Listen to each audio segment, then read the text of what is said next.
आज हम लोग जिस विषय पर चर्चा करने के लिए उपस्थित हुए हैं वह है साहित्य और प्रेमचंद। ऐसे तो साहित्य के बारे में अनेक विद्वान हुए, उन्होंने अपने अपने स्तरों पर साहित्य की परिभाषा की, लेकिन जिस तरह से प्रेमचंद कहते हैं साहित्य कुछ और नहीं बल्कि जीवन की आलोचना।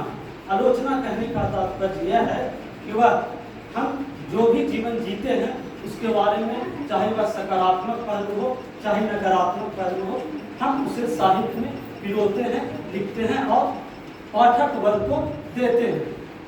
अब बात रही, जब प्रेमचंद की बात हम कर रहे हैं तो प्रेमचंद ने 1936 ईस्वी में प्रगतिशील लेखक संघ में अध्यक्षीय भाषण में उन्होंने कहा कि साहित्य वह चीज है जो सिर्फ राजनीति को पर्दे के पीछे रहकर सच्चाई नहीं दिखलाती बल्कि एक मिसाल की तरह उसे आगे चलने के लिए प्रेरित करते हैं।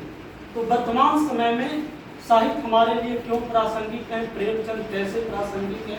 उस समय जब कहानियां लिख रहे हैं, 300 से ज़्यादा कहानियां उन्होंने लिखी, 15 उपन्यास लिखे, कई उन्होंने अनुवाद या 3 नाटक भी लिखे, लेकिन उसकी वर्तमान में प्रासंगिकता क्या है, इस पर अगर हम लोग चर्चा करेंगे तो हम देख पाएंगे कि वर्तमान में अगर साहित्य राजनीति को कैसे प्रभावित करती है, तो हम कहते हैं कि एक पंक्ति मुझे याद आ रही है और दिनकर जी और नेहरू के बारे में यह प्रासंगिकता होती है और लोगों में यह है कि जब जवाहरलाल नेहरू जब संसद जा रहे थे और वह जब सीढ़ियों से लड़खड़ा रहे थे तो दिनकर ने संभाला था। तो शायद वही साहित्य आज देखते हैं, जब कृषि कानून, कृषक की बात करते थे प्रेमचंद, उस समय जब देश गुलाम था, जमींदारी प्रथा थी, तो कैसे किसानों के साथ बर्ताव किया जाता था, कैसे एक खेतिया, एक किसान जो होते थे, रैयत जो होते थे,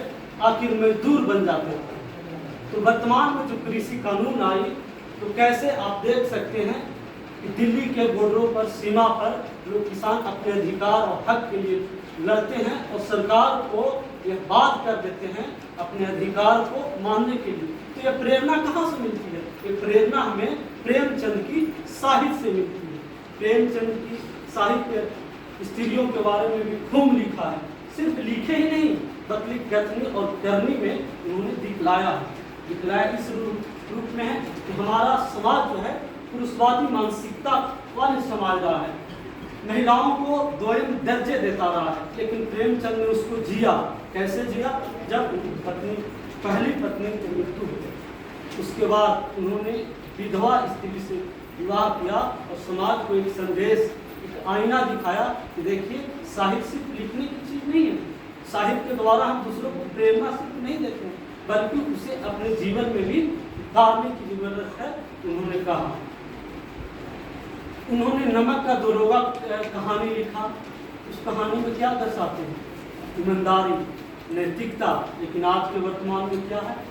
आज देख सकते हैं वर्तमान परिप्रेक्ष्य में, अगर इसको हम लें कि किस तरह से एक ऑडियो वीडियो वायरल होती है बिहार में, इसको 2 पक्ष हो जाते हैं, इसको देखते हैं, लेकिन उसके वो जो पहलू है ऐसा क्यों होता है उसको भी देखने की जरूरत है। तो चाहे वह नमक का दरोगा हो या पुरुष की रात हो, 2 बैलों की कथा हो, जितना भी साहित्य उनके द्वारा लिखा गया। कमल किशोर गोयनका ने उर्दू और हिंदी दोनों को संपादन किया। उन्होंने कहा कि 300 कहानियां इन्होंने लिखी और 3 कहानी जो है 303 कहानी का जिक्र किया कमल किशोर गोयनका, तो 3 कहानियां भी नहीं मिलती है। तो इस तरह से देखें, और इनका जो SBI में उन्होंने क्लर्क के रूप में काम किया था और उस समय के तत्कालीन समय में जो घूमे थे, देखे थे, उन्होंने उसको जिक्र किया। तो हम कह सकते हैं कि जो प्रेमचंद है उनका जो साहित्य है उसे सिर्फ पढ़ने की जरूरत नहीं है, बल्कि 1936 में जो इस धरती को छोड़